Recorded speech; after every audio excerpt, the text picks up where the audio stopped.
Hello friends, हमारा आज का टॉपिक है डीएसए प्रोसीजर। डीएसए प्रोसीजर मतलब डिजिटल सब्ट्रैक्शन एंजियोग्राफी प्रोसीजर यहाँ पे आज हम करने वाले हैं। इसकी पिछली वीडियो में हमने बात करी थी इसके प्रिंसिपल पे, इसके टाइप्स पे, कि हमारे पास में जो डीएसए होता है वो कैसे काम करता है। लेकिन आज हम ये देखने वाले हैं कि इसका जो प्रोसीजर होता है वो प्रोसीजर कैसे किया जाता है। यहाँ पे एक बात समझने वाली ये है कि हमारे पास में जब हम डीएसए प्रोसीजर कर रहे हैं तो डीएसए प्रोसीजर हम पूरी बॉडी का किसी भी पार्ट का कर सकते हैं। जिस पार्ट का हम फ्लोरोस्कोपी कर सकते हैं उस पार्ट का हम डीएसए भी कर सकते हैं। और डीएसए हमारे पास में, क्योंकि हमारे पास में डीएसए एक ऐसी चीज है कि ये हमारे पास में ब्लड वेसल्स की इमेजिंग होती है। क्या होती है? ब्लड वेसल्स की इमेजिंग हो रही है। तो जहां पे ब्लड वेसल्स होगी वहां की हम इमेजिंग कर सकेंगे।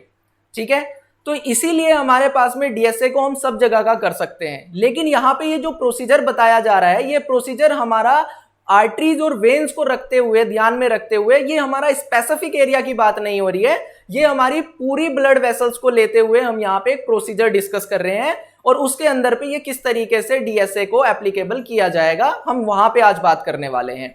तो सबसे पहले हम इसकी डेफिनेशन पे अगर देखा जाए तो डेफिनेशन पे बात कर लेते हैं। तो इसकी जो डेफिनेशन होती है वो ये होती है कि डिजिटल सब्ट्रैक्शन एंजियोग्राफी जो होती है, जिसको हम डीएसए कहते हैं, ये हमारे पास में स्पेशल मेथड होता है फ्लोरोस्कोपी का। किसका मेथड होता है? फ्लोरोस्कोपी का एक स्पेशल मेथड हमारे पास में है, जिसके अंदर पे हमारी इमेजिंग होती है वेसल्स की। किसकी इमेजिंग होती है? वेसल्स की इमेजिंग होती है। और ये वेसल्स के अंदर पे हम क्या करते हैं? कंट्रास्ट फिल करते हैं। क्या करते हैं? कंट्रास्ट फिल करते हैं। ठीक है, तो ये बात हमें समझ में आ गई। उसके बाद में हम बात करते हैं कि अब ये जो वेसल्स में हम कंट्रास्ट दे रहे हैं, क्या नॉर्मल में दे देंगे? नहीं, उसके लिए हमें किसी डिजीज का होना, किसी पैथोलॉजी का होना जरूरी होता है। ठीक है, जिसके अंदर पे कोई पैथोलॉजिकल कंडीशन है उसी का ही हम डीएसए करते हैं, या फ्लोरोस्कोपी या कोई भी इन्वेस्टिगेशन अगर हम कर रहे हैं तो। ठीक है, तो उस इन्वेस्टिगेशन को करने के लिए जो यहाँ पे बोला जाता है कि पैथोलॉजी उसकी क्या होगी, तो उसको हम बोलते हैं कि इंडिकेशन।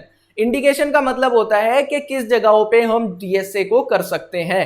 ठीक है, तो सबसे पहले हमारे पास में यहाँ पे जो डिजीज दी गई है वो डिजीज है हमारे पास में एवीएम। क्या दी गई है? एवीएम। एवीएम का मतलब होता है आर्टीरियो वेनस मालफॉर्मेशन। यहाँ पे ये स्पेलिंग गलत लिखी हुई होती है, ये हमारे पास में आर्टीरियो वेनस मालफॉर्मेशन। ठीक है ना, ये हमारे पास में इस तरीके से होगा, आर्टीरियो वेनस मालफॉर्मेशन हम इसको लिखेंगे।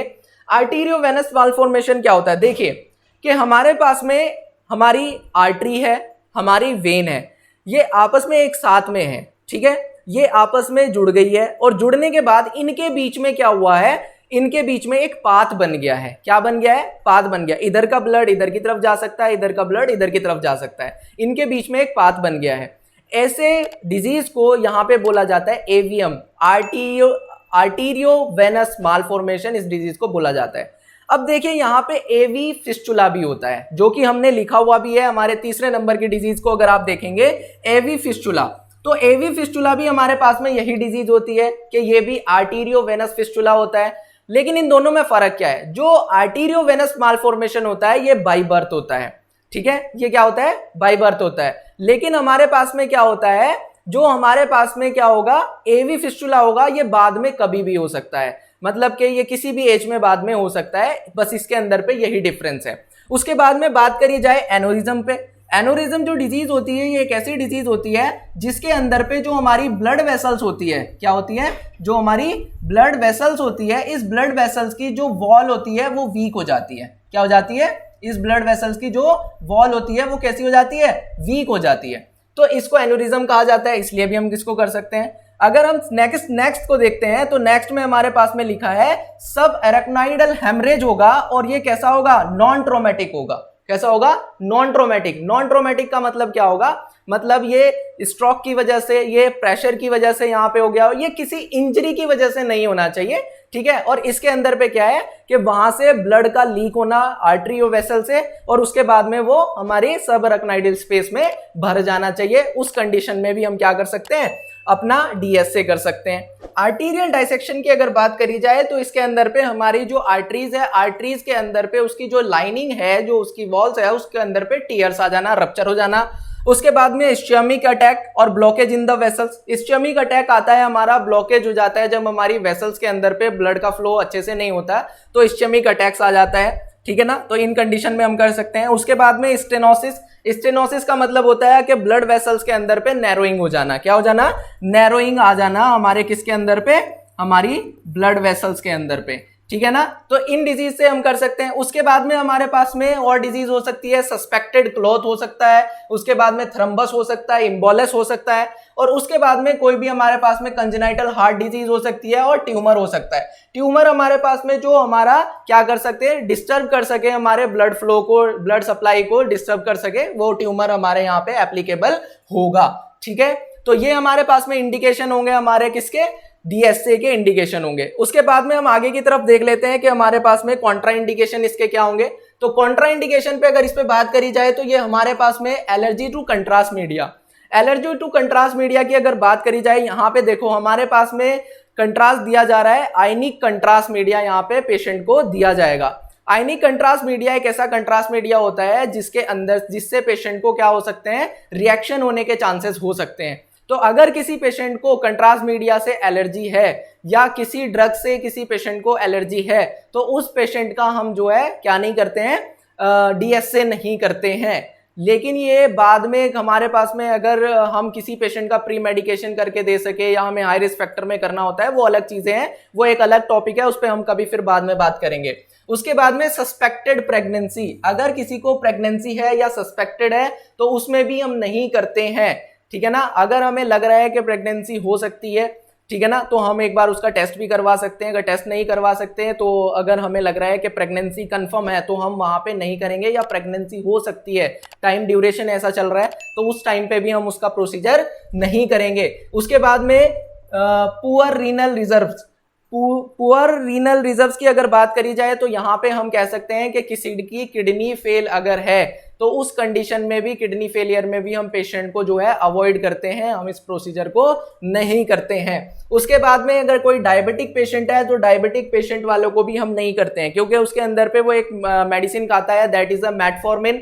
अगर वो मेटफॉर्मिन खा रहा है तो दैट मीन के वो बहुत रिएक्टेबल हमारे पास में जो है मेडिसिन होती है, और अगर वो मेडिसिन वो खा रहा है तो उस कंडीशन में हम पेशेंट को जो है कंट्रास्ट मीडिया नहीं दे सकते हैं। लेकिन उसका भी एक तरीका होता है, जैसे मैंने अभी बताया कि प्री मेडिकेशन करते हैं, तो प्री मेडिकेशन करके हम उसका जो है कंट्रास्ट उसको दे सकते हैं, बट वो एक अलग टॉपिक है, उस पर भी हम किसी दिन पे बात करेंगे जब हम कंट्रास्ट मीडिया पढ़ा रहे होंगे, ठीक है। उसके बाद में हमारे पास में आते हैं कि हम कौन कौन से इक्विपमेंट्स यूज करते हैं। तो इक्विपमेंट्स हम यहाँ पे देख लेते हैं। सबसे पहले obviously DSA machine, DSA machine हमारे पास में होनी चाहिए, और डीएसए मशीन कोई अलग नहीं है, वही हमारे पास में जो फ्लोरोस्कोपी हम यूज कर रहे हैं, बस उसमें डीएसए सिस्टम लगा हुआ होना चाहिए, ठीक है। उसके बाद में यहाँ पे कैथेटर यूज किया जाएगा, और ये जो कैथेटर होगा, फिमोरल कैथेटर हम यहाँ पे यूज कर सकते हैं, रेडियल कैथेटर हम यहाँ पे यूज कर सकते हैं, ठीक है ना। तो ये कैथेटर हमारे पास में होगा। उसके बाद में आर्टीरियल या फिमोरल शीथ हम यहाँ पे यूज करते हैं, ठीक है ना। उसके बाद में मेडिकट हम यहाँ पे यूज कर लेते हैं, ये भी हमारे पास में एक शीथ टाइप का जो है कैथेटर होता है, ठीक है ना, या कैनुला हम उसको कह लें। उसके बाद में गाइड वायर हमने यूज करनी है, तो गाइड वायर हमारे पास में यहाँ पे होनी चाहिए, जो कि हमारे डिजायरेबल एरिया तक हमें कैथेटर को लेके जाएगा, वो गाइड वायर हमारे पास में होनी चाहिए। लोकल एनेस्थीसिया हमारे पास में होना चाहिए पेशेंट को सडेट करने के लिए, क्योंकि जब हमें यहाँ पे पेशेंट को फिमोरल के अंदर पे कैथेटर को डालना है तो उस टाइम पे हमें पेशेंट को जो है सडेट करना पड़ेगा। लोकल एनेस्थीसिया हम पेशेंट को दे सकते हैं, और उस टाइम पे हम पेशेंट को, हो सकता है कि पेशेंट को एंजाइटी हो रही है और पेशेंट डिस्कम्फर्ट हो रहा है, तो उस टाइम पे हम पेशेंट को वो जो है लोकल एनेस्थीसिया दे देंगे, जिससे पेशेंट रिलैक्स हो जाए, ठीक है। तो वो भी हम पेशेंट को दे सकते हैं। उसके बाद में हमारे पास में आता है हिपैरिन इंजेक्शन हम यहाँ पे पेशेंट को दे सकते हैं। हिपैरिन एक हमारा इंजेक्शन ऐसा इंजेक्शन होता है जो कि एंटी कोगुलेट होता है, मतलब कि ये हमारे पास में जो ब्लड के क्लोट होने का फैक्टर होता है उसको डिक्रीज कर देता है, ब्लड हमारा जल्दी से क्लोट नहीं होता है, ठीक है। तो ये उसको क्या कर देगा, उसकी इफिशियंसी को डिक्रीज कर देगा। उसके बाद में कनेक्टर यहाँ पे लगाया जाता है, जो कि 100 सेंटीमीटर ट्यूबिंग हमारे पास में होनी चाहिए, जो कि हमारे ऑटो कनेक्टर से डायरेक्टली कंट्रास्ट वहां पे जाएगा, ठीक है ना, पेशेंट के अंदर पे जाएगा, वो हमारे पास में होना चाहिए। सर्जिकल ब्लेड होनी चाहिए, क्योंकि हम कट लगाते फिमोरल के पास में, तो वहां पे हमारे पास में सर्जिकल ब्लेड होनी चाहिए। स्लाइन होना चाहिए फ्लश के लिए, स्प्रिट होना चाहिए फॉर यहाँ पे जो है एंटीसेप्टिक जो हमारे पास में यहाँ पे क्लीनिंग वगैरह करने के लिए जो है हमारे पास में जो है सारी चीज़ों को क्लीन करने के लिए, यहाँ पे साइट को क्लीन करने के लिए हमारे पास में स्प्रेड का होना जरूरी है। उसके बाद में हम डिस्पोजल सिरिंज को यूज़ करेंगे। डिस्पोजल सिरिंज हमारी कई सारी चीज़ों के लिए यूज़ हो सकती है, जैसे कि हम इसे फ्लश भी कर सकते हैं, इसे इंजेक्शन लगा सकते हैं और भी सारी चीज़ें। सर्जिकल ग्लव्स हमारे पास में होने चाहिए। उसके बाद में स्टेरोप्लास्टिक हमारे पास में होनी चाहिए।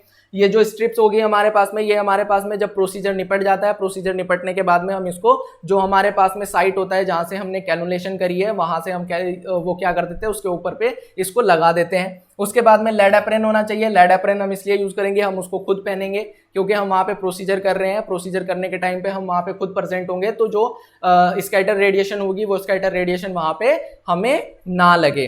ठीक है, तो हमारा इक्विपमेंट हो गया। उसके बाद में हम बात कर लेते हैं हमारे next topic, that is a contrast media.